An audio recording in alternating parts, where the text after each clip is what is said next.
Look up at the night sky on a clear evening, and it's impossible not to feel a sense of awe. Countless stars stretch endlessly, each one a distant sun with its own planets, its own possibilities. The universe is unimaginably vast, filled with hundreds of billions of galaxies, each home to hundreds of billions of stars. With numbers like these, the idea that Earth might be the only place where life exists seems almost impossible. And yet, when we listen, when we point our most powerful telescopes and radio antennas into the void, what we hear is silence, a profound, unbroken silence that stretches across light years and centuries. No signals, no messages, no signs of civilizations beyond our own. This eerie quiet is one of the greatest mysteries of our time, a puzzle so deep it has its own name, the Fermi Paradox. Why, in a universe that should be teeming with life, does no one answer? The question haunts scientists and dreamers alike. For over half a century, we've been actively searching for extraterrestrial intelligence, scanning the cosmos for any hint of a signal, any whisper of another civilization. Projects like SETI, the search for extraterrestrial intelligence, have turned our most advanced technology toward the stars, listening for patterns, for anomalies, for anything that might break the silence. But so far, nothing. Not a single confirmed transmission, not a single undeniable sign that we're not alone. This absence is so striking that astronomers call it the Great Silence, a term that carries both scientific weight and an almost poetic sense of loneliness. What if we're shouting into the void and no one is there to hear? Or worse, what if they are there but they're choosing not to reply? Today, we're diving into one of space's most enduring enigmas. We'll explore the leading theories behind the Great Silence, from the chilling possibility that advanced civilizations inevitably destroy themselves to the hopeful idea that we simply haven't looked in the right way yet. We'll examine the science behind the search, the philosophical questions it raises about humanity's place in the cosmos, and why this mystery matters more than we might think. This isn't just about aliens, it's about us. What does it mean if we're alone? What does it mean if we're not? Strap in, because we're about to journey through the deepest questions science can ask, and by the end, you might never look at the night sky the same way again. The Fermi Paradox isn't just a mystery, it's a glaring contradiction that forces us to rethink everything we assume about the cosmos. Picture this: Enrico Fermi, a brilliant physicist, sitting with colleagues over lunch in 1950, casually staring up at the sky. The conversation turned to flying saucers and the possibility of interstellar travel. Then, with the simplicity of a question that would haunt science for decades, Fermi asked, "Where is everybody?" He wasn't being flippant. He was pointing out the unsettling gap between what the numbers suggest and what we actually see. The universe is ancient, nearly 14 billion years old, and unimaginably vast.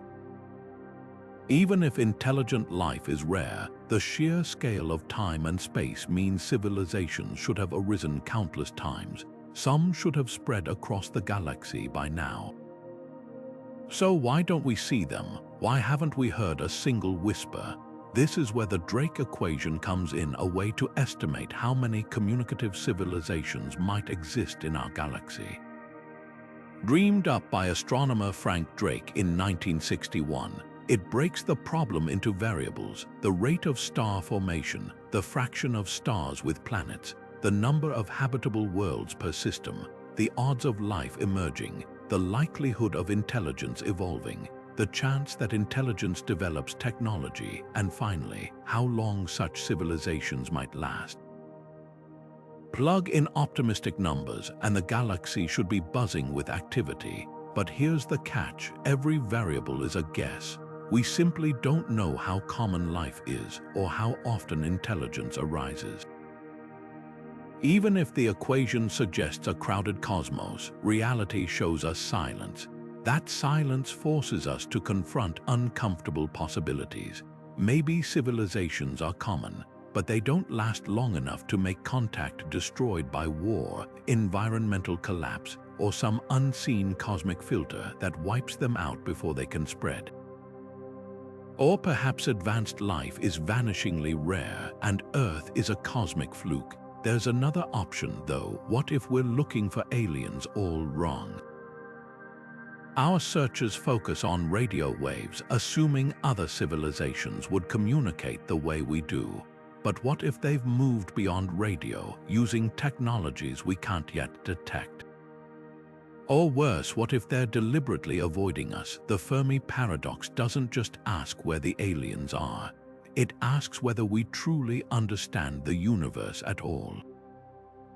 For decades, scientists have turned our most powerful instruments toward the stars, listening intently for any sign that we're not alone. The search for extraterrestrial intelligence, or SETI, began in earnest in the 1960s when radio astronomy opened a new window to the cosmos. The idea was simple. If civilizations exist out there, they might be broadcasting signals intentionally or not, just as we've been doing with radio and television for over a century. Early pioneers like Frank Drake pointed massive radio telescopes at nearby stars, hoping to catch even the faintest whisper of artificial transmission. But the challenge was staggering. The universe is vast and signals weaken over distance, drowned out by the natural radio noise of stars, galaxies, and cosmic background radiation. One of SETI's most iconic moments came in 1974, when scientists used the Arecibo telescope to send a deliberate message toward a distant star cluster. This transmission, known as the Arecibo message, contained basic information about humanity, our DNA structure, our numbering system, even a simple image of a human figure. It was more symbolic than practical, a cosmic shout into the void with little chance of a reply. But it captured the imagination of the world. Since then, the search has evolved dramatically. Projects like Breakthrough Listen, launched in 2015, harness cutting-edge technology to scan millions of stars across vast swaths of the sky. Using advanced algorithms and machine learning, they sift through mountains of data, hunting for patterns that nature couldn't produce on its own. A narrow-band radio signal, a repeating pulse, anything that screams artificial. Yet the silence persists. Part of the problem is scale. The universe is so immense that even our most powerful telescopes can only scratch the surface. Imagine trying to find a single lit candle on Earth while standing on the moon. That's the level of difficulty SETI faces. Add to that the fact that we don't know what we're looking for. Advanced civilizations might communicate in ways we haven't even conceived of. Radio waves might seem primitive to them, like smoke signals to us.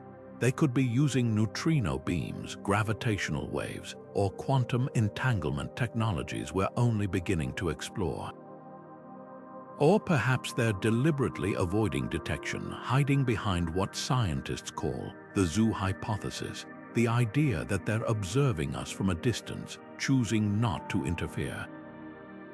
The deeper we dig into SETI methods, the more humbling the challenge becomes. Even if a signal were reaching us right now, it might be too faint, too brief, or too alien for our instruments to recognize. And then there's time. Civilizations might rise and fall in the blink of a cosmic eye, their signals fading into silence long before we're around to hear them. SETI isn't just a technical endeavor, it's a test of patience and imagination, a reminder that in the grand theater of the cosmos, we might still be waiting for the curtain to rise. Our search for extraterrestrial intelligence might be like a caveman trying to detect Wi-Fi. We're limited by the tools we have. For over a century, human civilization has leaked radio waves into space, unintentionally broadcasting our presence to the cosmos. It's natural to assume other civilizations would do the same, but what if they've moved far beyond this primitive form of communication? Imagine an advanced species that sees radio the way we see smoke signals, a relic of an earlier time. They could be using technologies we're only beginning to theorize about, like neutrino beams that pass effortlessly through planets or quantum entanglement for instantaneous communication across light years. Our telescopes designed to catch electromagnetic waves would be deaf to these signals, leaving us in a silence that's not empty, just misunderstood. One of the most intriguing ideas in SETI is the waterhole, a quiet band of radio frequencies between the hydrogen and hydroxyl lines in the electromagnetic spectrum. Scientists once thought this range would be a natural meeting place for interstellar communication, since these molecules are essential to life as we know it. But that assumption reveals a human bias. Why would a civilization millions of years ahead of us stick to such basic methods? Advanced beings might communicate through gravitational waves, ripples in space-time we've only recently detected. Or they could encode messages in pulsar signals, manipulating neutron stars like cosmic lighthouses. The truth is, we're searching for aliens using a rulebook we wrote ourselves, and they might be playing an entirely different game.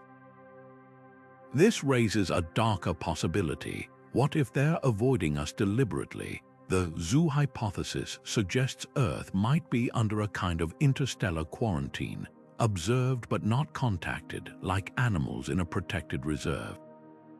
Advanced civilizations could see us as too primitive, too volatile, our young species still grappling with nuclear weapons and climate change. Making contact might risk disrupting our development, or worse, inviting conflict. There's also the eerie dark forest theory, which paints the universe as a deadly wilderness where civilizations hide, fearing that any signal could attract predators. If that's true, the Great Silence isn't an accident, it's a survival strategy. Every star we gaze at could harbor life, but no one dares speak first. The question isn't just whether we can hear them, but whether we're ready to be heard. What if we're not alone, just ignored? The zoo hypothesis flips the search for extraterrestrial intelligence on its head, suggesting that advanced civilizations might already know we're here but choose to stay silent. Imagine Earth as a kind of cosmic wildlife preserve, with humanity observed from a distance like animals in a vast interstellar zoo. This idea, first proposed by astronomer John A. Ball in 1973, isn't just science fiction, it's a serious attempt to explain the Great Silence. If true, it means the universe isn't empty. It's watching. The ethical implications are staggering. Why wouldn't they make contact? One possibility is that they see us as too primitive, too unpredictable. Think about how scientists study uncontacted tribes in the Amazon, careful not to interfere with their way of life. An advanced civilization might view us the same way, avoiding contact to preserve our natural development. Or worse, what if we're not worth talking to? Human history is littered with war, exploitation, and environmental destruction. To a species that's moved beyond such struggles, we might seem like a cautionary tale, a civilization too volatile to risk engaging with. But there's another layer to this. The zoo hypothesis forces us to confront our own assumptions about intelligence and progress. We tend to imagine alien civilizations as either benevolent guides or hostile invaders, but what if they're simply indifferent? To them, we might be nothing more than a curiosity, a mildly interesting data point in a universe teeming with life. Or perhaps we're part of a grand experiment, a controlled study to see how intelligence evolves under certain conditions. The silence wouldn't be an accident, it would be policy. This raises a haunting question. If we're being observed, how would we ever know? advanced beings could have technologies that render them invisible to our instruments, watching us in ways we can't even detect. They might be hiding in plain sight, embedded in the natural phenomena we dismiss as cosmic background noise. The zoo hypothesis doesn't just challenge our search for aliens, it challenges our understanding of reality itself. Are we truly alone, or is the universe waiting for us to grow up? Imagine a universe not of silent emptiness, but of hidden terror, where every civilization lives in fear, concealing its existence to avoid destruction. This is the chilling premise of Liu Cixin's dark forest theory, a concept from his sci-fi masterpiece, The Three-Body Problem, that has gripped scientists and philosophers alike. Picture the cosmos as a vast, pitch-black forest, where every hunter moves in absolute silence, knowing that the slightest sound could mean death. In this scenario, advanced civilizations don't just avoid contact, they actively hide, because revealing yourself might invite annihilation from a rival species desperate to secure resources or eliminate competition. The Great Silence isn't an accident, it's the result of cosmic game theory played on a galactic scale. At its core, the dark forest theory rests on two brutal assumptions. First, the universe has limited resources, planets, energy, habitable space, and every civilization craves survival above all else. Second, the distances between stars make trust impossible. You can't know if an alien signal comes from a peaceful neighbor or a predator luring you into a trap. In such a universe, the only rational strategy is to strike first.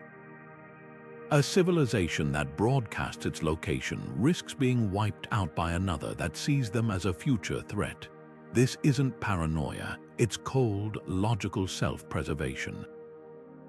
The silence we perceive isn't absence, it's the sound of everyone holding their breath. Now contrast this with humanity's approach.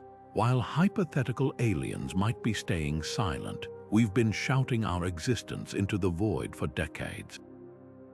The Voyager probes carry the golden record, a time capsule of human culture, music, and greetings in 55 languages. Our radio and TV signals leak into space, forming a bubble of noise expanding outward at the speed of light. To a dark forest civilization, this would seem recklessly naive, like lighting a bonfire in a jungle full of unseen predators. Some scientists argue we might already be in danger, our signals painting a target on Earth for any advanced species that sees us as a future rival. But what if the dark forest isn't the only explanation for the silence? Another possibility is far simpler and in some ways more unsettling. Life might be vanishingly rare. Despite the universe's vastness, the conditions for intelligent life could be so specific, so fragile, that Earth is a cosmic fluke. Think of it like this: even if billions of planets exist in the habitable zone, life might require not just water and sunlight, but an improbable series of cosmic coincidences, a stable star, a protective moon, plate tectonics, the right mix of elements. Intelligence might be even rarer. After all, in Earth's 4 billion-year history, only one species has ever built radio telescopes. The silence could mean we're not just alone in our galaxy, we might be alone in the entire observable universe. These two ideas, the dark forest and the rarity of life, sit at opposite ends of the spectrum, yet both force us to confront the same humbling truth. Either the universe is a dangerous place where survival means staying hidden, or it's an empty cathedral where our voices echo unanswered. One paints a cosmos teeming with life but locked in fear. The other suggests a solitude so profound it redefines our place in existence. Both possibilities make the night sky feel different. The stars might be hiding something or nothing at all, and that uncertainty is what makes the Great Silence not just a scientific puzzle, but a mirror reflecting our deepest hopes and fears about what lies beyond. What if Earth isn't just special? What if it's a near impossible fluke? The rare Earth hypothesis turns the Fermi Paradox on its head, suggesting that while simple microbial life might be scattered across the cosmos, the conditions needed for complex, intelligent life are so vanishingly rare that we could be the only ones. Think about everything that had to go right for humanity to exist. Not just water and sunlight, but an intricate cosmic ballet of stability and chance spanning billions of years. Earth isn't just a habitable planet. It's a Goldilocks world in the truest sense, where every variable, from the ground beneath our feet to the giants in our solar system, aligns with eerie precision. Take plate tectonics, for example. Most planets have rigid, unchanging crusts, but Earth's surface is a dynamic puzzle of shifting plates. This isn't just about mountains and earthquakes. It's a planetary recycling system that regulates carbon dioxide, stabilizes our climate, and even helps generate the magnetic field protecting us from deadly solar radiation. Without it, our atmosphere might have turned toxic or frozen over eons ago. Then there's our oversized moon, a celestial oddity born from a cataclysmic collision early in Earth's history. Its gravity steadies our planet's tilt, preventing wild climate swings that could turn continents into deserts or ice sheets overnight. Without that lunar anchor, life might never have gained a foothold long enough to evolve beyond single-celled organisms. And let's not forget Jupiter, the solar system's silent guardian. This gas giant's immense gravity acts like a cosmic vacuum cleaner, sucking in asteroids and comets that might otherwise pummel Earth. The dinosaur-killing impact 66 million years ago was bad enough without Jupiter's influence. Such extinction events could be frequent, resetting the clock on evolution before intelligence ever emerges. Even our Sun is unusual, a stable, middle-aged star without the violent flares that sterilize nearby planets. The more we examine these factors, the clearer it becomes. Earth isn't just lucky. It's a statistical miracle. This leads to the heart of the rare Earth hypothesis. Microbial life might thrive in extreme environments, deep-sea vents, acidic lakes, even the frozen wastes of Mars. But complex life that requires not just habitability, but a relentless, delicate balance maintained for billions of years. Consider the Cambrian explosion, when life suddenly diversified into complex forms. That leap forward depended on oxygen levels rising to just the right amount, too little, and animals can't grow, too much, and wildfires rage uncontrollably. It's as if Earth threaded a needle over and over again, with each success paving the way for the next. So where does that leave us? If the rare Earth hypothesis holds, the silence isn't just about civilizations hiding or self-destructing. It's about them never existing in the first place. The universe could be littered with bacteria-covered worlds, but no builders, no dreamers, no one to answer our signals. That raises a profound question. Are we the universe's greatest accident, a fleeting spark of awareness in an endless sea of silence? Or is there another possibility, that we're not alone, but so separated by time and space that our voices will never cross the void? The answer might lie not in the stars, but in the unimaginably rare convergence of forces that made us possible, and that realization changes everything. The universe might be littered with the remains of civilizations that never made it, not because they didn't try, but because something stopped them. This is the spine-chilling premise of the Great Filter, a theoretical barrier so formidable that it prevents life from reaching the stars. Think of it like a cosmic sieve, straining out nearly every attempt at intelligence before it can spread beyond its home planet. The terrifying question isn't just whether the filter exists, it's whether we've already passed through it, or if it still looms ahead, waiting to crush our ambitions like so many others before us. Let's break down the possibilities. If the filter is behind us, it means one of the early steps in the chain from stardust to civilization is almost impossibly rare. Maybe abiogenesis, the leap from non-living chemistry to life, is a freak accident that almost never happens, even on planets with perfect conditions. Or perhaps the transition from simple cells to complex multicellular life is the bottleneck. Earth took 2 billion years to make that jump, suggesting it's no easy feat. If this is the case, we're the lucky ones, the cosmic lottery winners who slipped through the filter's grasp. But there's a darker alternative. What if the great filter isn't behind us but ahead? This is where the theory turns from fascinating to horrifying.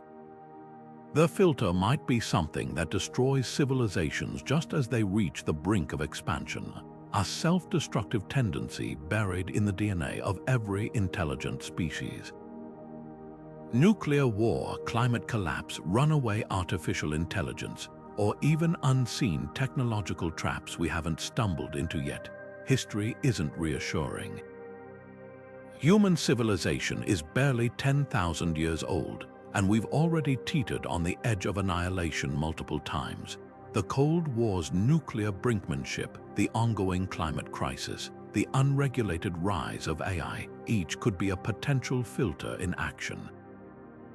The silence we hear might not be because life never gets started, but because it never lasts long enough to leave its cradle.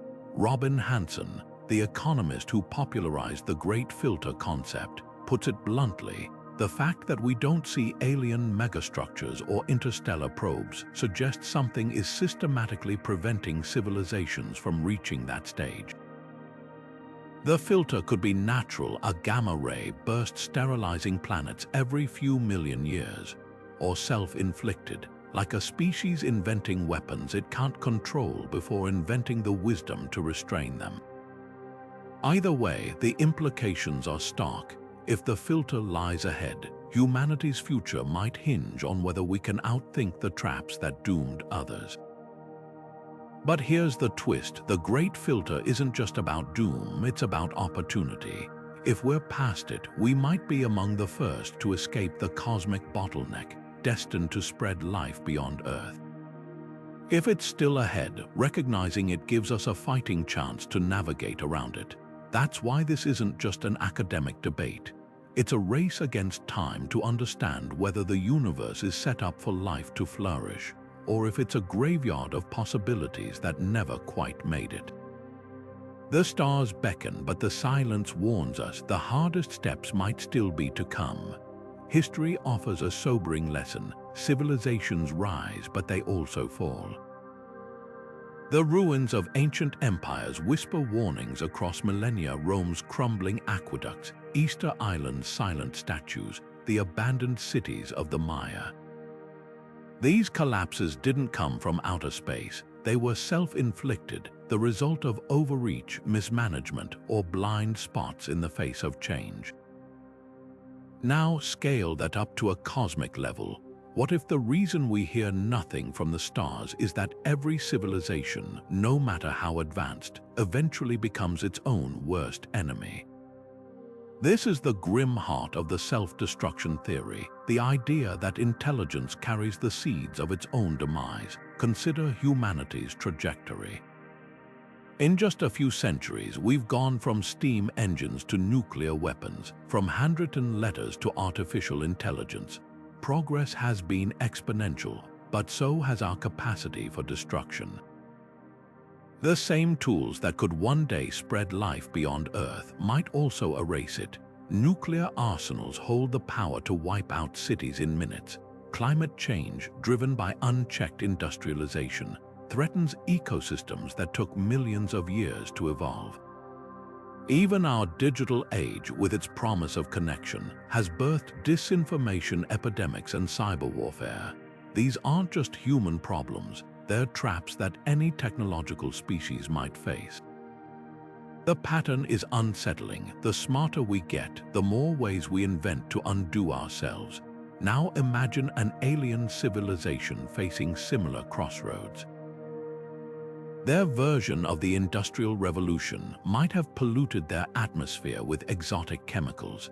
Their political divisions could have led to wars fought with planet-cracking weapons. Or perhaps they created machines that outthought them, artificial intelligences with goals misaligned to their survival. The specifics might differ, but the underlying dilemma remains. Intelligence, by its nature, unlocks both creativity and destruction. A species clever enough to harness energy from stars is also clever enough to turn that energy against itself. The silence we observe might be the aftermath of countless civilizations hitting this wall, burning bright before flickering out. But here's the twist: what if self-destruction isn't inevitable, just probable? Human history isn't just a march toward collapse, it's also a story of narrow escapes and hard-won lessons.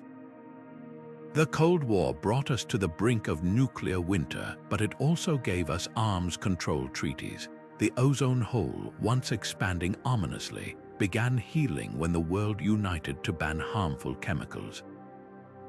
These successes hint at a fragile hope that intelligence might eventually learn to temper its own destructive impulses. The question is whether that learning comes fast enough. This leads to the uncomfortable heart of the self-destruction theory. Maybe the universe isn't silent because life is rare, but because the window for survival is brutally short. Civilizations might have just a few centuries between discovering radio waves and developing existential risks too brief to bridge the gulfs between stars. If that's true, the Great Silence isn't just a mystery. It's a countdown, and the ticking is louder than we think. We've spent decades searching for life as we know it: carbon-based, water-dependent, thriving in conditions similar to Earth. But what if we're looking for the wrong thing? The universe might be teeming with life so alien, so fundamentally different from anything on our planet, that our instruments wouldn't even recognize it. Imagine a creature not built on carbon, but on silicon, its chemistry unfolding in the searing heat of a volcanic vent or the frigid methane lakes of a distant moon. These aren't just sci-fi fantasies, they're serious scientific possibilities that could explain the Great Silence. If life doesn't need water or DNA to exist, our entire search strategy might be blind to its presence. Silicon is the most tantalizing alternative to carbon. Right beneath our feet, it's the second most abundant element in Earth's crust, and like carbon, it can form complex molecules. On a scorching exoplanet with a nitrogen-rich atmosphere, silicon-based life might construct its biology around silica chains, thriving at temperatures that would incinerate earthly organisms. These beings wouldn't breathe oxygen, they might metabolize sulfur or even metals. Their slow, deliberate life cycles playing out over centuries. The problem: silicon bonds are weaker than carbon's, making complex structures harder to sustain. But in the right environment, a high-pressure world with constant geothermal energy, silicon life could flourish, invisible to our oxygen-focused detectors. Then there's ammonia. In the icy outer reaches of solar systems, where water is frozen solid, liquid ammonia could serve as the solvent for life. Picture an alien ocean beneath the frozen crust of a distant world. Its creatures swimming in rivers of ammonia instead of water, their cells built from compounds stable at -100 degrees. These ecosystems wouldn't leave the biosignatures we're trained to spot. No oxygen spikes, no chlorophyll like pigments.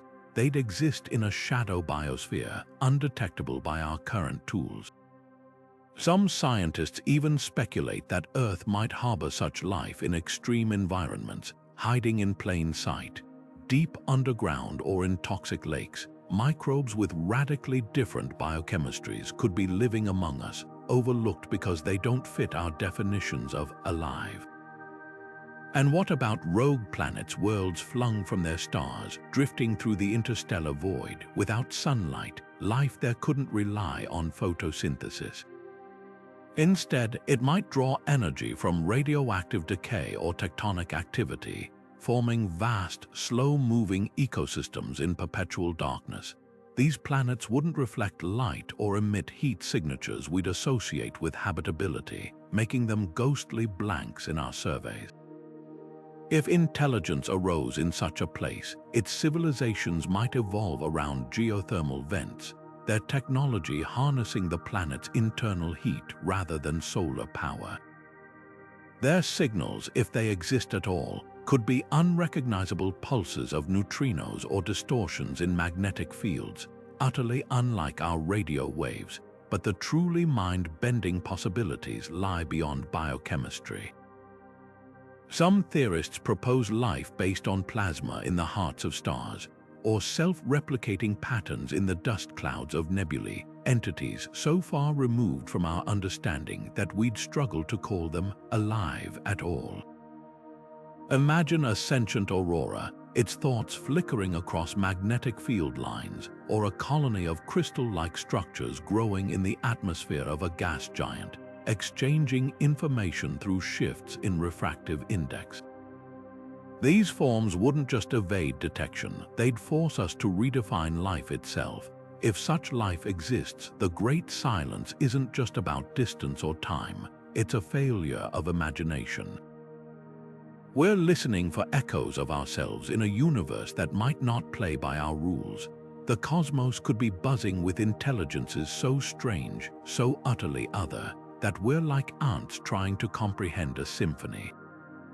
Our tools are tuned to find Earth-like signals, but the truth might be whispering in a language we don't yet understand. The silence isn't empty, it's waiting for us to learn how to listen. What if the aliens we've been searching for aren't creatures of flesh and blood at all? Imagine a civilization so advanced that it's shed its biological roots entirely, evolving into something beyond our current comprehension. Machines of pure intellect, or even beings of energy, untethered from the limitations of physical form. This isn't just science fiction, it's a serious possibility that could explain the great silence.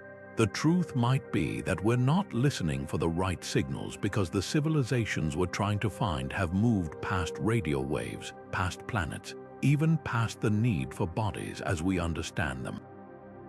Consider the technological trajectory of humanity. In just the last century, we've gone from telegraphs to quantum computers, from horse-drawn carriages to AI that can compose symphonies. Now project that forward 1,000 years or 1,000,000.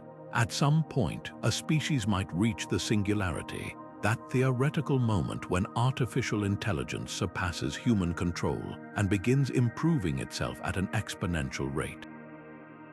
Such an intelligence wouldn't just be smarter than us, it would be fundamentally different, thinking in ways we can't fathom. It might abandon physical communication entirely, opting instead to transmit data through quantum entanglement or manipulate spacetime itself. To us, this wouldn't look like a message, it might look like random noise or worse, nothing at all. This raises a haunting question. What would a post-biological civilization even want? A species bound by biology seeks food, shelter, reproduction, but a machine intelligence might crave pure information or energy, or the ability to manipulate the fabric of reality.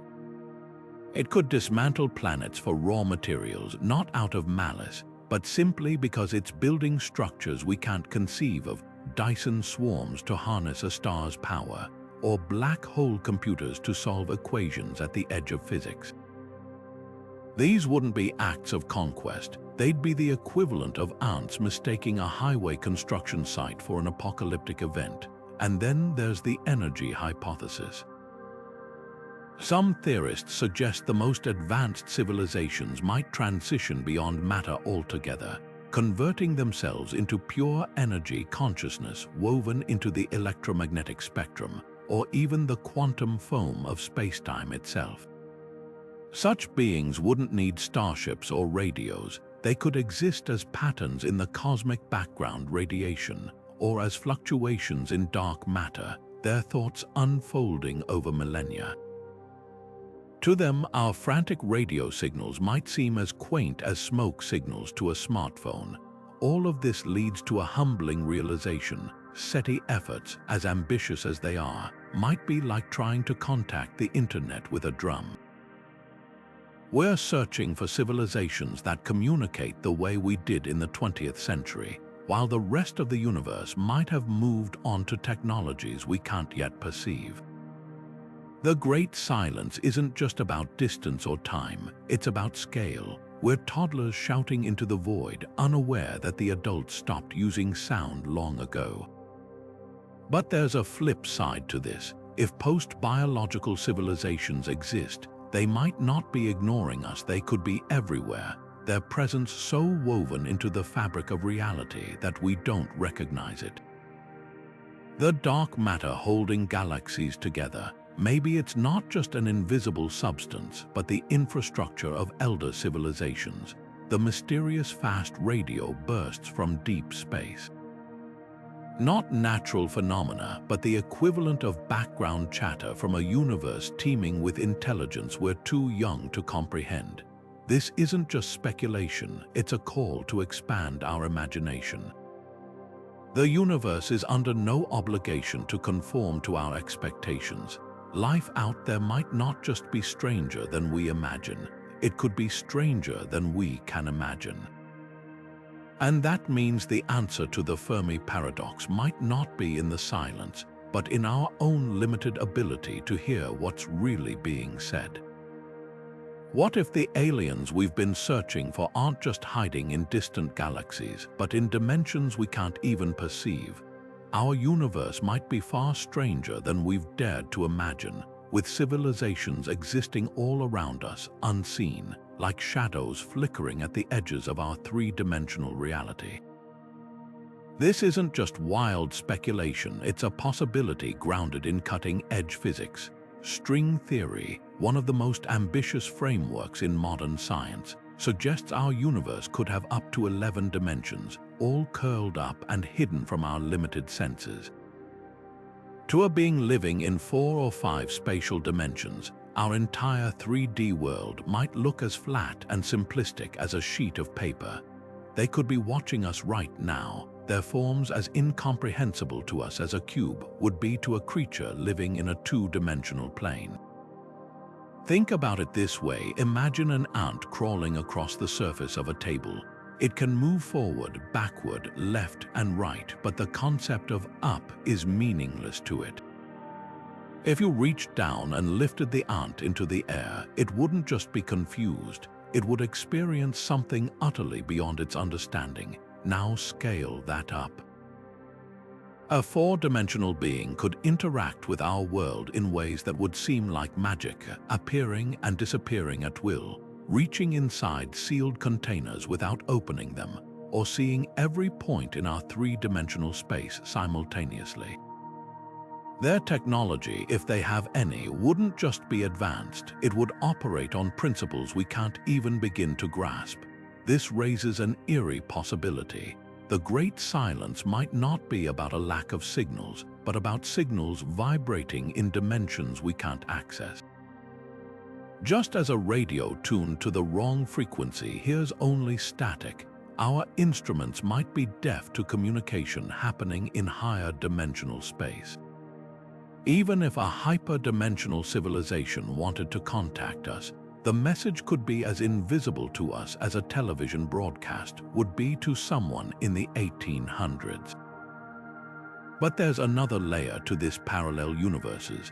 The multiverse hypothesis, once relegated to science fiction, is now a serious topic in cosmology. If other universes exist alongside ours with different physical constants or laws, life there might have evolved under conditions we can't even dream of. These beings wouldn't just be alien, they'd be products of entirely different realities, their very existence defying our understanding of nature. Some theories suggest these universes could occasionally brush against each other, creating ripples in space-time or strange energy signatures, phenomena we might dismiss as cosmic anomalies rather than attempts at contact. So where does that leave us? The universe might not be empty at all, but teeming with intelligences we're biologically unequipped to perceive. The silence isn't silence, it's a limitation of our senses, our tools, and our imagination. Every unexplained cosmic phenomenon, from dark matter's gravitational pull to fleeting bursts of high-energy particles, could be evidence of civilizations operating on scales we can't comprehend. The truth might not be out there in the stars, but right beside us, separated by the thinnest of dimensional veils. And that realization doesn't just change the search for alien life, it redefines reality itself. Consider this: the universe has been around for nearly 14 billion years. Human civilization, by comparison, is a fleeting spark, barely 10,000 years old. Our modern search for extraterrestrial intelligence, a mere blip barely spanning a single century. Now imagine another civilization out there, one that flourished when Earth was still a molten rock, broadcasting signals into the void before fading into cosmic history. Their messages could still be traveling across the galaxy, racing toward us at the speed of light. But by the time they arrive, the civilization that sent them might be long extinct. This is the crushing weight of cosmic timescales, where epochs pass like seasons and entire civilizations rise and fall in the space between stellar heartbeats. Picture a lighthouse on a distant shore, its beam sweeping across the ocean every few seconds. A ship might catch that light for just a moment, never knowing if the lighthouse keeper still tends the flame or if the structure stands abandoned. In the same way, the signals we detect or hope to detect could be relics, echoes of a civilization that vanished millions of years ago. The universe doesn't operate on human schedules. A transmission sent from a star 50,000 light-years away would take 50 millennia just to reach us. By then, the society that crafted that message could have collapsed, evolved beyond recognition, or even forgotten they ever sent it. We might be listening to cosmic ghosts, hearing whispers from tombs that have been dust for ages. This time-scale mismatch cuts both ways. Imagine humanity finally perfecting interstellar communication, only to realize our nearest galactic neighbors are already gone. We could spend centuries broadcasting our existence, only for our signals to arrive at planets where the oceans have dried up or the suns have burned out. The universe doesn't just hide life in space, it buries it in time.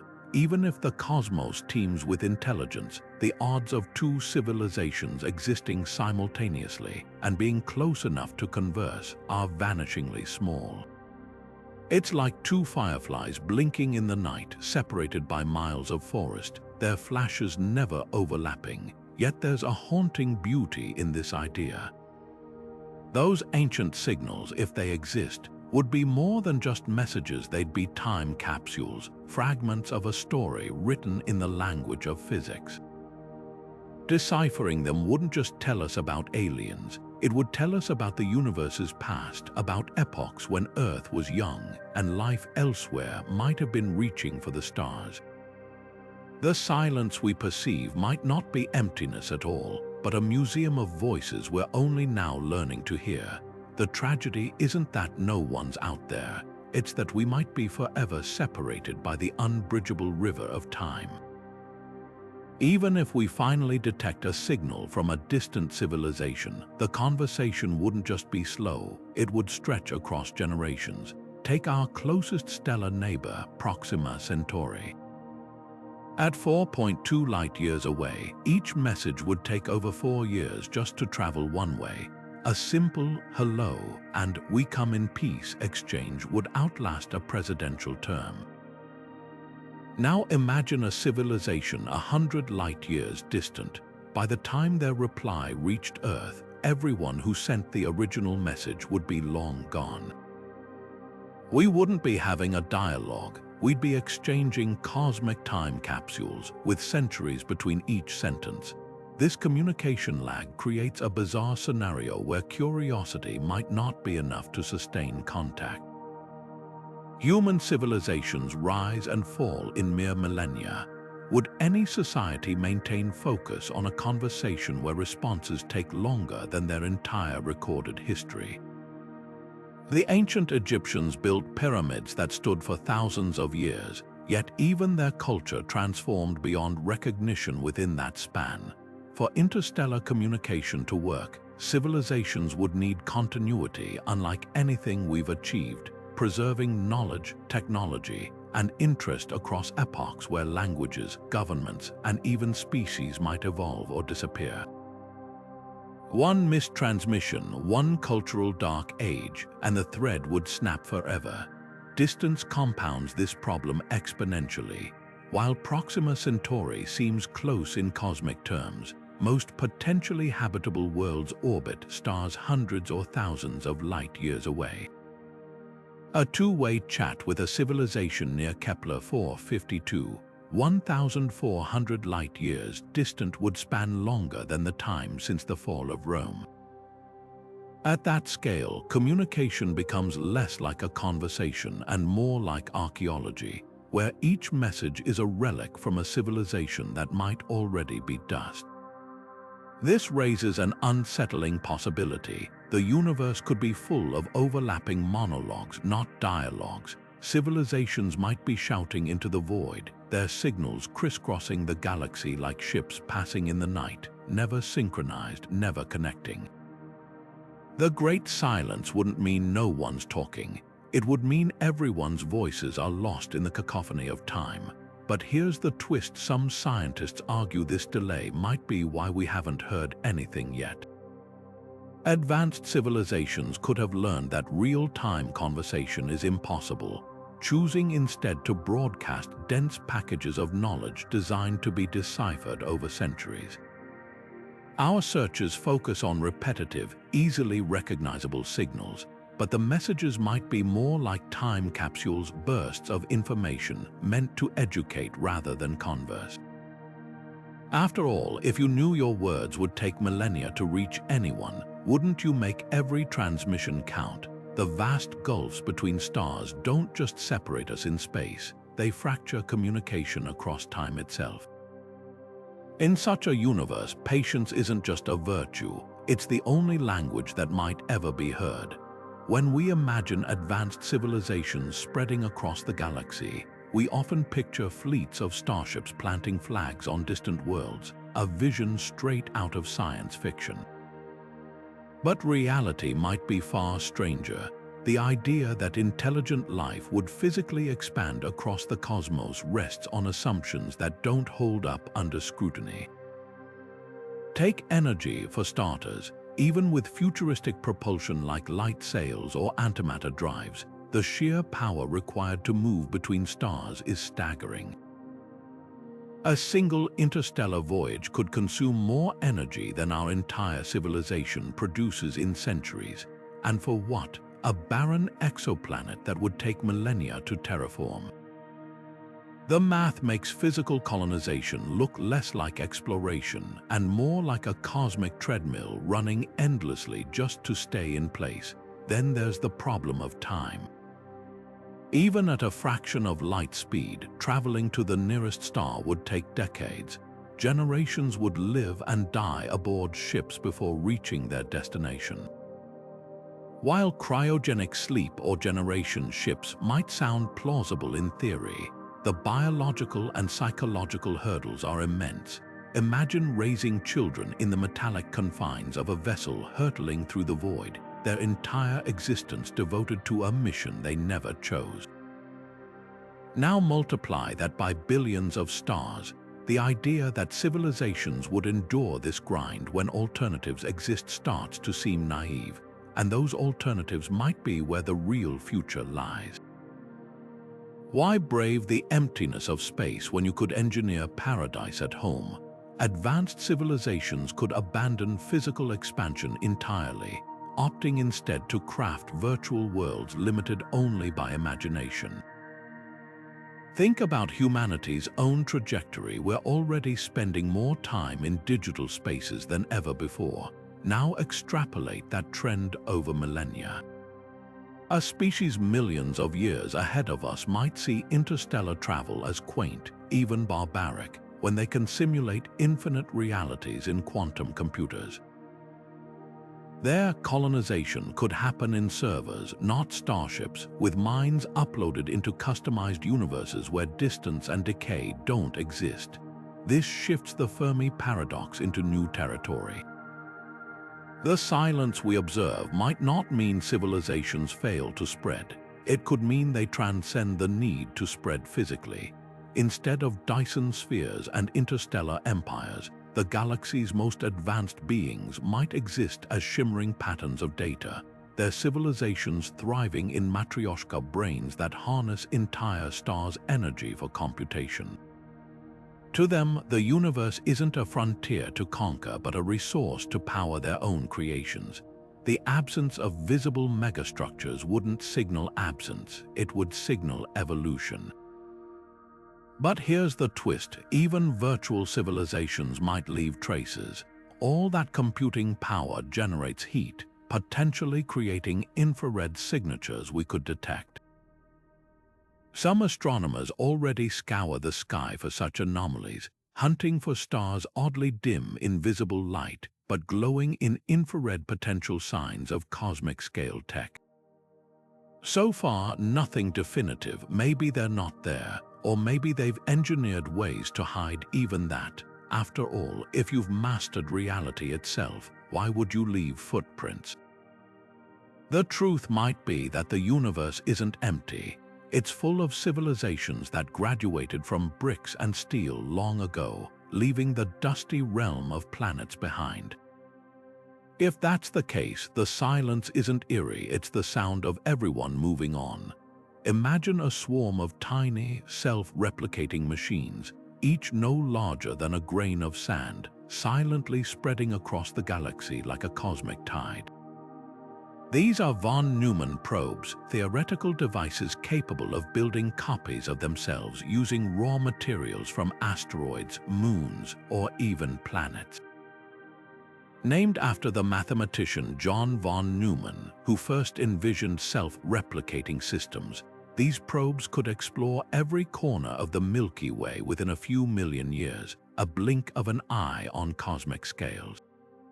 If even one advanced civilization had launched them eons ago, their descendants should be everywhere by now. So where are they? The unsettling answer might be that they are already here, just too small, too stealthy, or too alien for us to recognize. Consider the possibility that we're surrounded by von Neumann probes, but they're operating on scales we can't perceive. Microscopic or even nanoscopic probes could be drifting through our solar system right now, camouflaged as space dust or hidden in plain sight within Earth's atmosphere. They might be dormant, waiting for some trigger we haven't yet encountered, or programmed to observe without interference. Our telescopes and satellites aren't designed to detect objects that small, especially if they're engineered to evade notice. It's like searching for a single, silent ant in a forest while wearing blinders we wouldn't even know where to look. Then there's the darker side of this theory, the berserker hypothesis. What if some probes aren't benign explorers but ruthless destroyers, designed to seek out and eliminate emerging civilizations? This chilling idea suggests the galaxy could be littered with ancient machines programmed to sterilize planets at the first signs of intelligence, a sort of cosmic immune system preventing competition. The Great Silence wouldn't be accidental, it'd be enforced. Every civilization that reaches a certain technological threshold might trigger its own annihilation, explaining why we hear nothing but echoes. The probes wouldn't need to be large or obvious. A single, undetectable nanomachine could unravel a biosphere given enough time. But why would a civilization create such horrors? Imagine a species paranoid about rivals, launching berserkers to ensure no one else threatens their dominance. Or perhaps the probes were originally sent as protectors, only to malfunction over millennia, their programming warped into something predatory. There's also the grim possibility that berserkers are a natural outcome of uncontrolled self-replication, a cosmic gray goo scenario where probes consume everything in their path, including their creators. The universe might be littered with the ruins of civilizations that unleashed forces they couldn't contain. Yet there's a counterpoint. If berserkers exist, why haven't they found us? Humanity's radio signals have been leaking into space for over a century, and our planet's biosignatures would be detectable from light years away. One explanation is that we're in a quiet neighborhood, far from the probe's patrol routes. Another is that we're being observed, judged, or even more unsettling, ignored. The berserkers might consider us too primitive to warrant attention, like ants beneath the notice of a passing bulldozer. The von Neumann probe theory forces us to confront a galaxy that could be both emptier and far more crowded than we imagine, empty of voices but teeming with silent, watching machines. Whether they're explorers, archivists, or predators, their presence or absence holds the same terrifying implication. The universe might not belong to living things at all, but to the artifacts they leave behind. And if that's true, the Great Silence isn't just a mystery, it's a warning. What if the silence isn't a mystery at all, but a necessity? This is the unsettling heart of the Anthropic Principle, the idea that our very existence as observers shapes what we can perceive about the universe. Imagine standing in a room with 1,000 doors, each leading to a different version of reality. Some doors open onto worlds scorched by gamma-ray bursts, others to civilizations that never arose. But the door you walked through, it's the one where conditions were just right for you to be here, asking the question. The Great Silence might not be a puzzle to solve, but a simple consequence of our place in a cosmic lottery where survival is the rarest prize. This principle takes on eerie dimensions when linked to quantum mechanics, where the act of observation itself alters reality. At the subatomic level, particles exist in a haze of probabilities until measured, implying that consciousness might play a role in shaping the universe.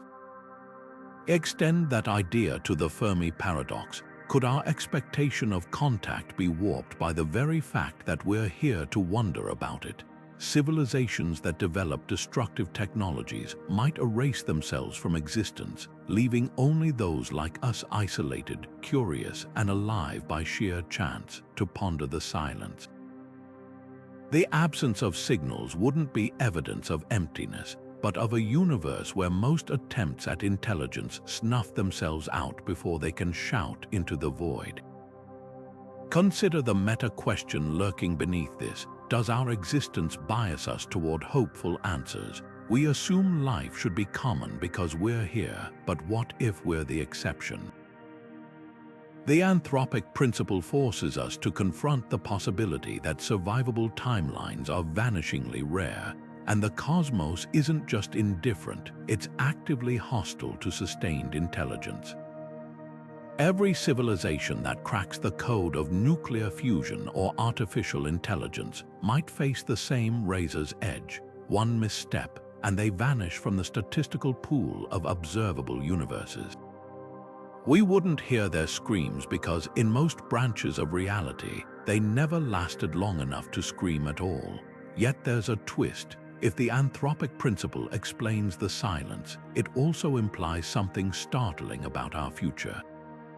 Our continued existence suggests we've somehow avoided the filters that erased others so far, but the same logic that spares us now could spell doom tomorrow. Every technological leap from bioengineering to AI might be another roll of the cosmic dice. The silence isn't just a reflection of what's out there. It's a mirror showing us the fragility of our own moment in the light. Imagine trying to explain the internet to an ant. No matter how clearly you describe fiber optic cables or wireless signals, the ant's brain simply isn't wired to understand. Now flip that scenario. What if we're the ants and an advanced alien civilization is transmitting messages in ways our minds can't process? This is the core challenge of Xenolinguistics, the study of how extraterrestrial intelligence might communicate. Their logic could be as foreign to us as quantum physics would be to a goldfish. They might not think in linear cause and effect chains, or even perceive time and space the way we do. A species that evolved in the crushing depths of a gas giant, or one that communicates through shifts in magnetic fields, wouldn't just speak a different language, they'd experience reality differently. Consider the famous Arecibo message we beamed into space in 1974. It was designed with human logic in mind: prime numbers, basic chemistry, a stick figure human. But to an alien scientist, those symbols might look like random noise. Our reliance on visual and mathematical cues assumes they share our senses and cognitive frameworks. What if they see through echolocation or interpret the world in 11 dimensions? Their version of a message could be buried in the spin of subatomic particles or the rhythmic pulsing of a neutron star patterns we dismiss as natural phenomena. Even our concept of intention might not translate. A civilization that's merged with artificial intelligence could communicate in pure data streams, with no concept of individual senders or receivers. This leads to a terrifying possibility. We might have already received alien signals and missed them entirely. In 2007, astronomers detected a mysterious burst of radio waves from 3 billion light-years away, lasting just milliseconds. While most assume it's a natural cosmic event, what if it's an encrypted header for a message spanning centuries? Or take the infamous WOW signal, a 35-second radio burst in 1977 that matched no known celestial source. It was never detected again. Could that have been a cosmic hello we failed to answer because we didn't recognize the protocol? The universe might be shouting at us in a language we're too primitive to decode. Humanity's own attempts at interstellar messaging reveal our biases. The golden records aboard the Voyager probes include sounds of laughter and music, but these assume aliens have ears. The Pioneer plaques depict nude humans as if biology elsewhere would recognize our form. Each of these efforts reflects a hopeful but narrow view that aliens will think like us. Yet history shows how badly cross-cultural communication fails even on Earth. When European explorers encountered indigenous drum signals, they often mistook them as threats. How much greater would the gap be with a species that doesn't share our evolutionary roots? The silence we perceive might not be silence at all, but a cacophony of conversations happening just outside our comprehension. Until we learn to listen beyond the limits of human perception, the stars will keep their secrets not out of indifference, but because we haven't yet learned how to ask the right questions.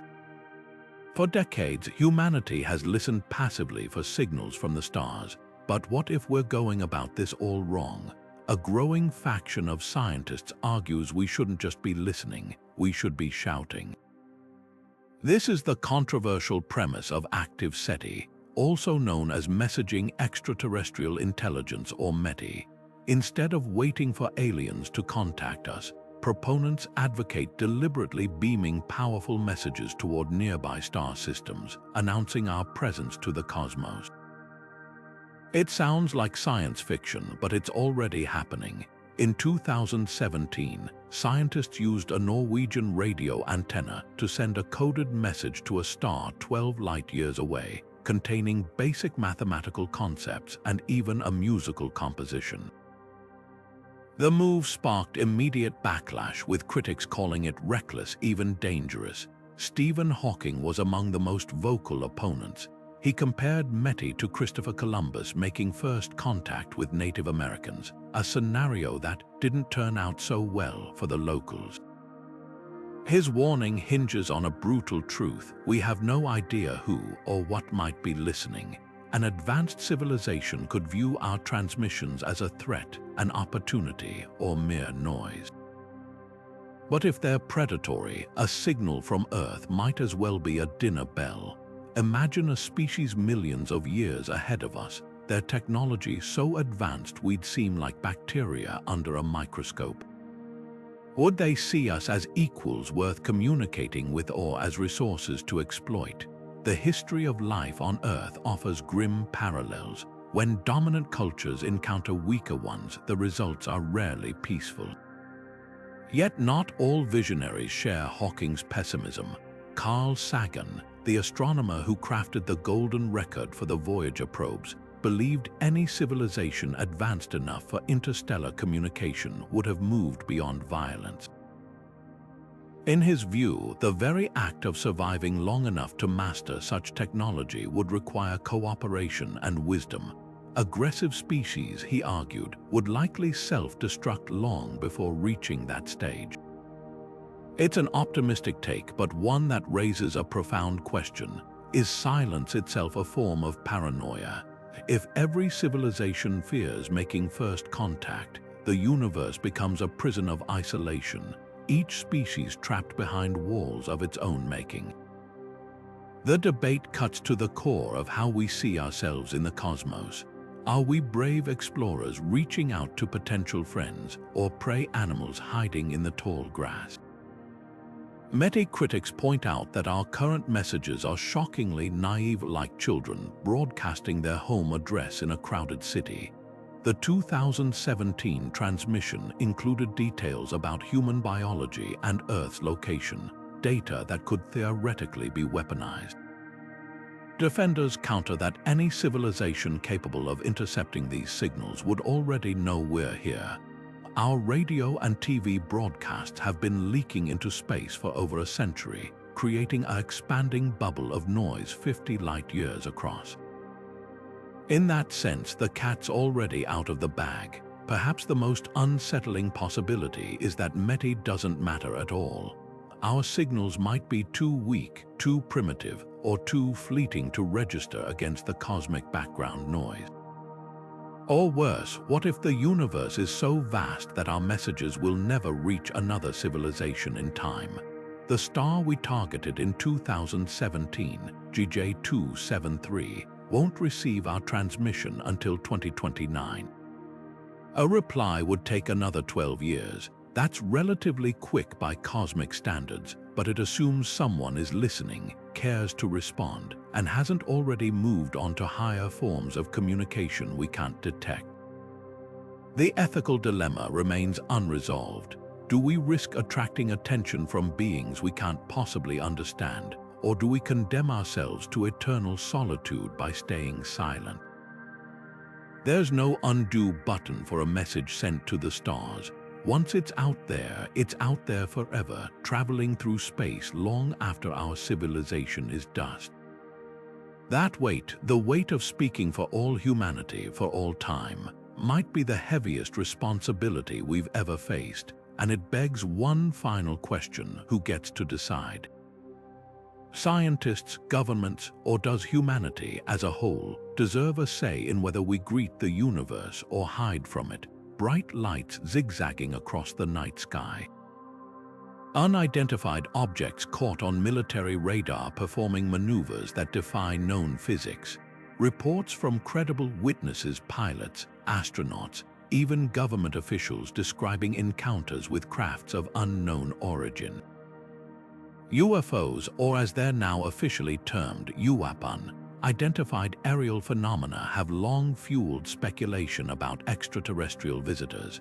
But before we leap to conclusions, it's crucial to separate compelling mysteries from confirmed truths. The vast majority of sightings, no matter how intriguing, boil down to misidentifications, atmospheric anomalies, or experimental military aircraft. Yet a small fraction remains stubbornly unexplained, leaving even skeptics scratching their heads. Take the now declassified Navy footage from 2019 showing pyramid-shaped objects darting above the ocean with no visible propulsion, or the infamous 2004 Nimitz encounter, where fighter jets tracked a tic-tac-shaped object accelerating instantaneously, a maneuver impossible for any known human-made vehicle. These cases aren't grainy videos shot by amateurs. They're backed by sensor data and sworn testimony from trained observers. But here's the catch: unexplained doesn't automatically mean extraterrestrial. The universe is full of phenomena we don't yet understand, from ball lightning to rare atmospheric plasma formations. Even advanced drones or secret aerospace projects could account for some sightings. The key is resisting the urge to fill gaps in our knowledge with aliens when simpler explanations, though still elusive, might exist. This is where science enters the conversation, or rather, where it should.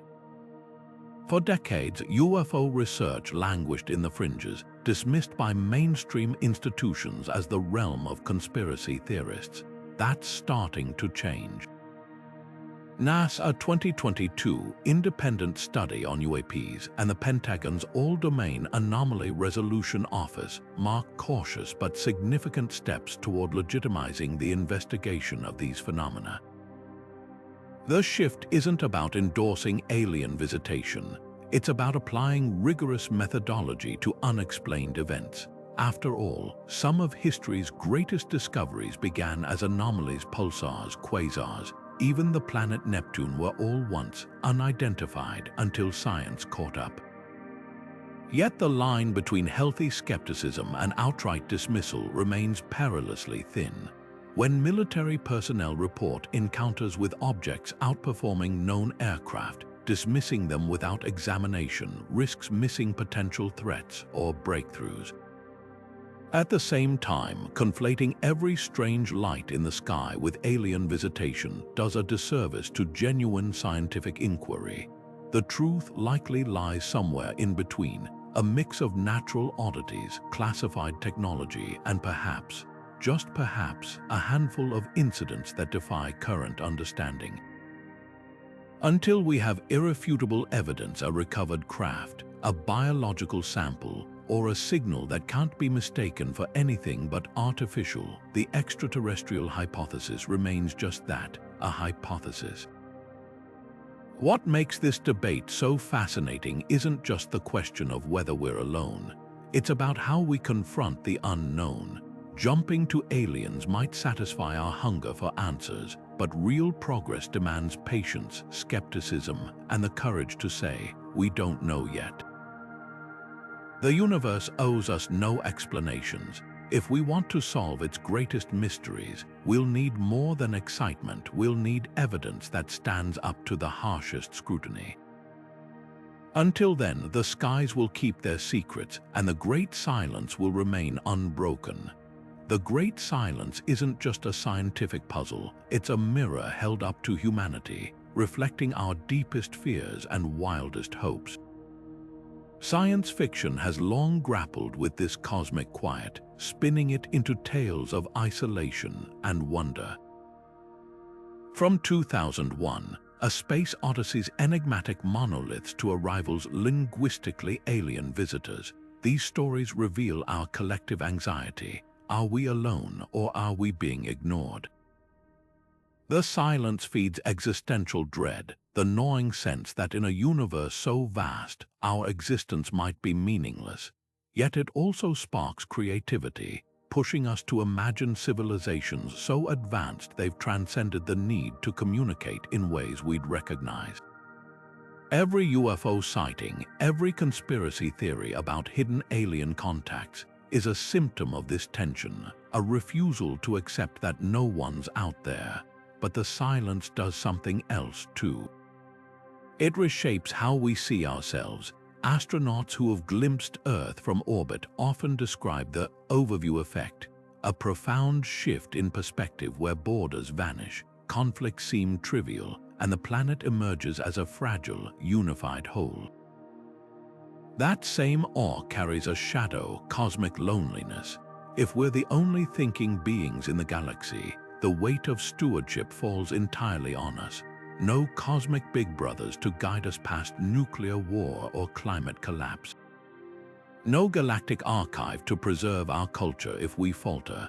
The silence becomes a call to grow up fast. Yet this loneliness could also unite us.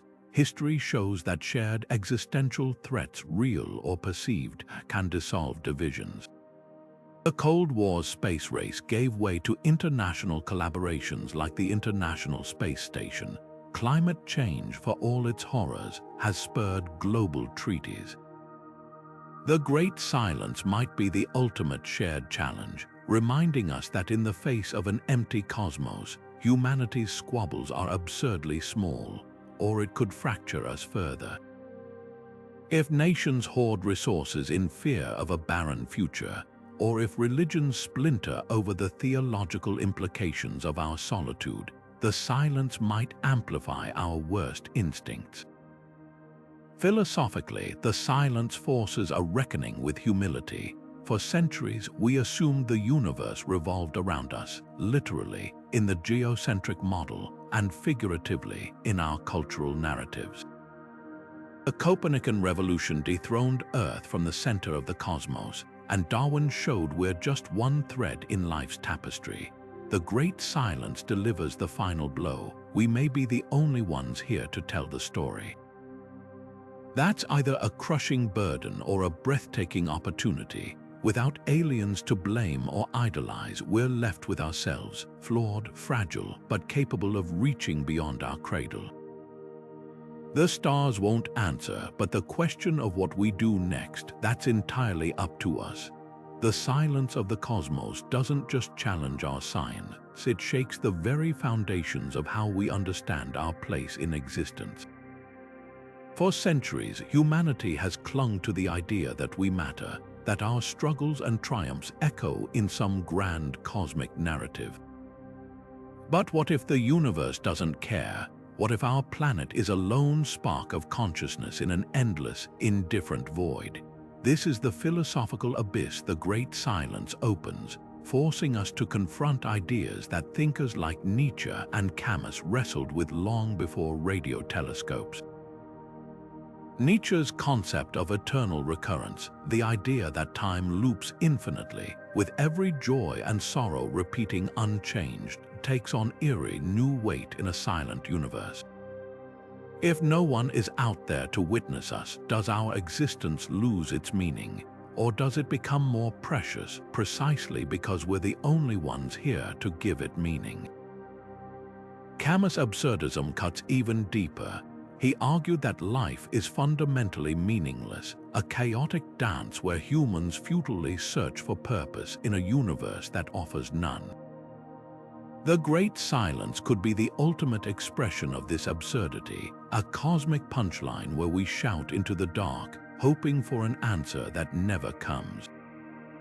Yet Camus didn't see this as despair. Instead, he urged us to embrace the absurd, to rebel against meaninglessness by creating our own purpose. In a silent cosmos, that rebellion takes on new urgency. Without gods or aliens to guide us, we're left with a stark choice: crumple under the weight of our insignificance, or rise to the challenge of being the universe's only known witnesses. This silence also reshapes how we view time. Human history spans mere millennia, a blink against the universe's billions of years. If we're truly alone, our brief flicker of awareness becomes both tragic and miraculous. Like a single match lit in a cavernous void, our light is tiny, but in the darkness, even that faint glow is extraordinary. The silence forces us to ask, is life's value measured by its duration or by the intensity with which it burns? The dinosaurs ruled Earth for over 100 million years, yet left no art, no poetry, no dreams of the stars. Our civilization, fragile as it is, has already reached beyond our atmosphere. In that sense, the silence isn't just emptiness, it's a blank canvas. But there's a darker interpretation. Some argue that a universe without alien voices confirms humanity's mediocrity. We're not special, just statistically inevitable, one of countless life forms destined to blink out unnoticed. This nihilistic view sees the silence as proof that intelligence is a cosmic dead end, a fleeting glitch in the machinery of entropy. Yet even this perspective carries a strange liberation. If nothing matters, then everything does. The absence of cosmic judgment means we're free to define our own worth, to cherish love and curiosity and beauty simply because we choose to. Perhaps the most profound implication of the silence is this: it makes us the storytellers. For billions of years, the universe existed without narrative, without anyone to give it meaning. Now here we are, a species that names stars, weaves myths, and turns starlight into philosophy. The silence isn't an ending, it's an invitation. If we're the universe's only voice, then every act of creation, every moment of wonder becomes a kind of cosmic sacrament.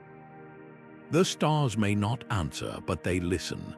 And in that listening, they grant us something rare, the chance to matter, not because the universe declares it, but because we do. The search for extraterrestrial intelligence is entering its most thrilling chapter yet, armed with tools that would have seemed like pure science fiction just a generation ago. At the forefront is the James Webb Space Telescope, a technological marvel peering deeper into the cosmos than ever before. Unlike traditional telescopes scanning for radio signals, Webb's infrared eyes can analyze the atmospheres of distant exoplanets, hunting for biosignatures like oxygen or methane, potential fingerprints of life. Imagine pinpointing a world 1,000 light-years away where the chemical balance suggests not just microbes, but possibly industry. A whiff of artificial pollutants in an alien atmosphere could be our first clue that we're not alone. But Webb is just the beginning. Groundbreaking initiatives like laser SETI are revolutionizing how we scan the skies. Traditional searches monitor narrow slices of the spectrum, like tuning a radio to one static-filled station. Laser SETI arrays of compact cameras watch the entire visible sky continuously, hunting for nanosecond flashes of laser light, the kind an advanced civilization might use for interstellar messaging. Unlike radio, laser pulses don't degrade over distance, making them ideal for targeted communication. These systems are so sensitive they could detect a laser weaker than a light bulb from a neighboring star. What's truly transformative, though, is how artificial intelligence is reshaping the hunt. SETI Classic Challenge has always been the needle in a haystack problem, sifting through cosmic noise for faint, repeating patterns. Now, machine learning algorithms digest petabytes of telescope data, flagging anomalies human eyes might miss. In 2023, an AI trained on known signals discovered 8 new candidate bursts in old Arecibo data, previously dismissed as interference. These tools learn as they go, adapting to recognize not just what we think aliens might send, but patterns we've never imagined. Perhaps most inspiring is how everyday people are joining the quest. Citizen science projects like SETI at Home once harnessed home computers to analyze radio signals. Today, platforms like Zooniverse let volunteers classify strange cosmic phenomena in real data, while apps train users to distinguish potential technosignatures from natural events. This collective effort mirrors the early days of astronomy, when amateurs made groundbreaking discoveries, except now the backyard telescopes are global server farms, and the night sky is a digital frontier. The future of SETI isn't just about bigger telescopes or faster computers. It's about rethinking what intelligence might look like across the cosmos. New instruments like the upcoming Square Kilometre Array will listen for signals across millions of frequencies simultaneously, while projects like Breakthrough Starshot aim to send microscopic probes to nearby stars within our lifetime. Each innovation narrows the gap between science fiction and science fact. Yet for all these advances, the greatest tool might be patience. The universe operates on timescales that dwarf human lifespans.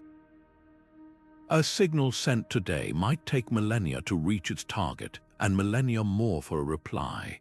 But every scan, every observation, every decoded anomaly adds to a growing map of possibility.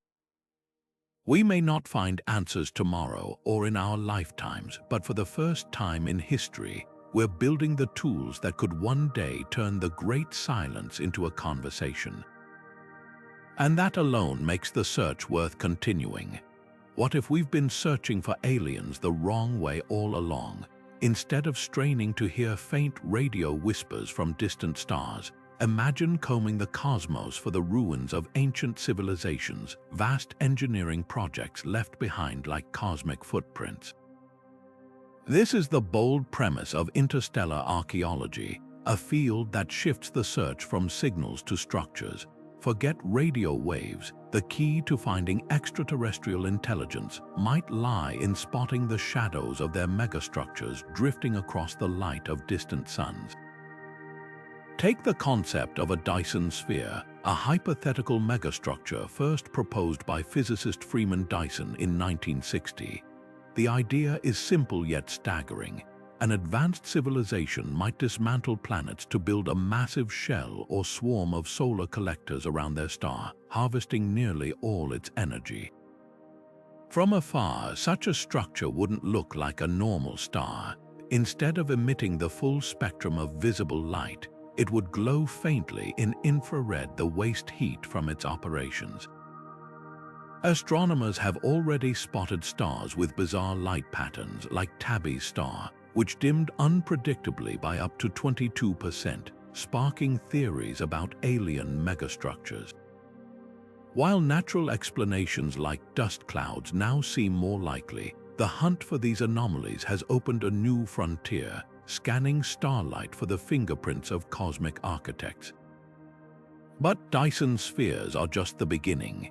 Imagine a civilization that doesn't just harvest starlight but rearranges entire solar systems. A Matryoshka brain, for instance, would layer Dyson-like structures to create a supercomputer powered by a star's full output, its thoughts unfolding over centuries. Or consider a Shkadov thruster, a stellar engine built to move a star and its planets across the galaxy, leaving a trail of altered starlight in its wake. These aren't just sci-fi dreams, they're theoretically possible feats of engineering, and their signatures would be written in the language of physics. A star moving against the galactic current, or one emitting unusual ratios of infrared to visible light, could be a beacon of artificiality hidden in plain sight. The beauty of this approach is that it sidesteps the limitations of traditional SETI. Radio signals fade over distance, and civilizations might abandon them as they advance. But megastructures, if they exist, could endure for millions of years, silent monuments to their builders' ambitions. Even a long-dead civilization might leave behind relics visible across cosmic time. Imagine stumbling upon the ruins of a Dyson swarm in a distant system, its solar panels still orbiting, its energy long since spent, a tombstone for a species that reached for the stars and then vanished. This shifts the search from listening to looking, from decoding messages to recognizing engineering. Modern telescopes like the James Webb Space Telescope and upcoming projects like the Rarity Rubin Observatory are perfect for this task, capable of detecting minute irregularities in starlight. By analyzing light curves, the way a star's brightness changes over time, scientists can hunt for unnatural dips or patterns. A megastructure might block starlight in geometric ways, unlike the irregular shadows cast by planets or comets. Some researchers are even developing algorithms to scan entire star catalogs for these subtle anomalies, treating the sky like a vast archaeological dig site. Yet interstellar archaeology comes with its own challenges. Nature is endlessly creative, and what looks like an alien artifact might just be an unusual cosmic phenomenon. Dust rings, rogue planets, or even undiscovered stellar processes could mimic artificial structures. The key is in the details: unnatural symmetries, precise repeating patterns, or energy signatures that defy natural explanations. And even if we find something suspicious, proving it's artificial would require overwhelming evidence. The scientific community, burned by past false alarms, will demand nothing less. But the stakes make the effort worthwhile. Discovering a megastructure wouldn't just answer whether we're alone. It would reveal what's possible for civilizations that survive long enough to reshape galaxies. Are Dyson spheres the galactic equivalent of smokestacks, marking industrial civilizations, or are they rare, suggesting that most species never reach such heights?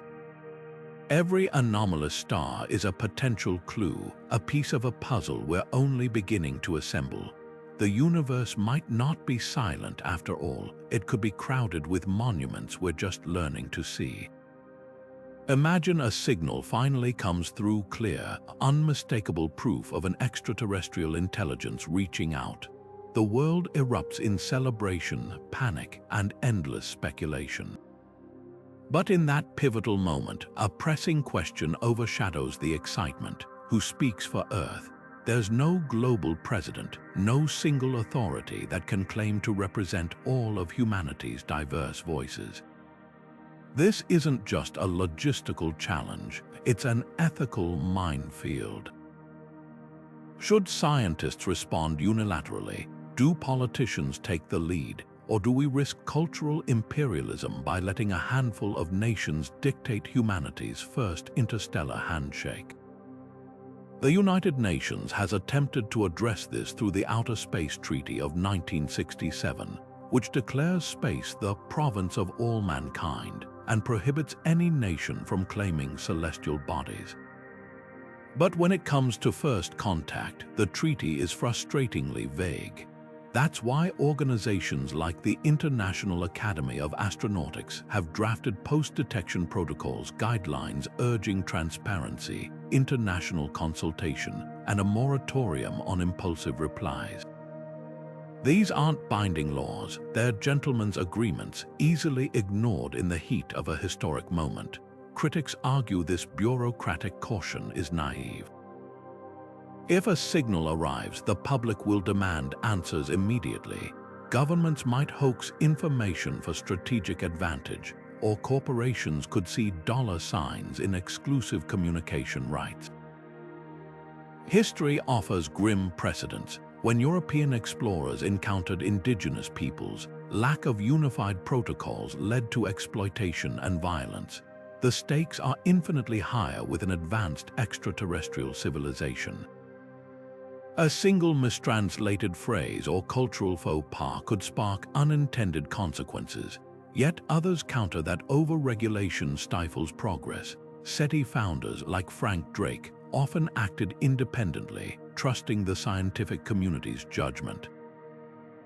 In 2017, a team sent a message to GJ273 without waiting for consensus, arguing the star was too distant for immediate backlash. This divide between cautious diplomacy and passionate independence mirrors humanity's broader struggle to balance individual initiative with collective responsibility. The solution might lie in creating a truly global framework. Picture a planetary council with representatives from science, government, philosophy, even art, ensuring our first reply reflects not just data, but the full spectrum of human experience. After all, any civilization capable of interstellar communication would likely perceive humanity as a single entity. Our divisions are ours alone. The silence we've endured for so long isn't just a scientific challenge. It's a mirror forcing us to ask, if we can't speak with one voice on Earth, how can we hope to speak for Earth among the stars? We've journeyed through a labyrinth of theories, each one a reflection of our hopes, fears, and the limits of our imagination. The Great Silence isn't just an absence of signals, it's a cosmic Rorschach test, revealing as much about us as it does about the universe. From the chilling dark forest where civilizations hide in fear, to the zoo hypothesis, where we're watched like specimens in a galactic exhibit, every explanation forces us to confront uncomfortable truths. Maybe the silence is a warning, a sign that intelligence is self-destructive, snuffing itself out before it can spread. Or perhaps it's a humbling reminder that life, even intelligent life, is vanishingly rare, and Earth is a solitary jewel in an endless void. Then there's the unsettling possibility that we're simply too primitive to recognize the conversation happening all around us. Advanced civilizations might communicate in ways we can't yet perceive, through quantum entanglement, higher dimensions, or technologies beyond our comprehension. The silence isn't empty, we might just be deaf to its language, or, as the rare Earth hypothesis suggests, the universe could be a vast desert, with Earth as its only oasis. The sheer improbability of our existence, the perfect alignment of plate tectonics, a stabilizing moon, a protective Jupiter, hints that we might be the universe's one and only experiment in consciousness. Carl Sagan's words echo across the decades, more poignant than ever. In our obscurity, in all this vastness, there is no hint that help will come from elsewhere. The pale blue dot, that tiny speck of light in the cosmic dark, is all we have. Whether the silence is a warning or a challenge, one thing is clear: we're on our own. There's no galactic safety net, no elder civilization waiting to guide us past our growing pains. The responsibility to survive, to thrive, to maybe one day answer the silence ourselves rests entirely on us. So what do we do with this knowledge? We cherish the fragility of our world because there's no backup planet, no second chance. We nurture curiosity because the search for answers is what elevates us above the chaos. And we keep listening, not just for aliens, but for the echoes of our own potential. The silence isn't an ending, it's an invitation to grow up, to prove that intelligence can outlast its own destructive impulses. Now we turn to you. After all these theories, after all this wonder and dread, what's your explanation for the Great Silence? Do you think we're alone, watched, or simply unheard? Drop your thoughts in the comments. Let's keep the conversation going, because in a universe that won't talk back, the only voices we have are each other's.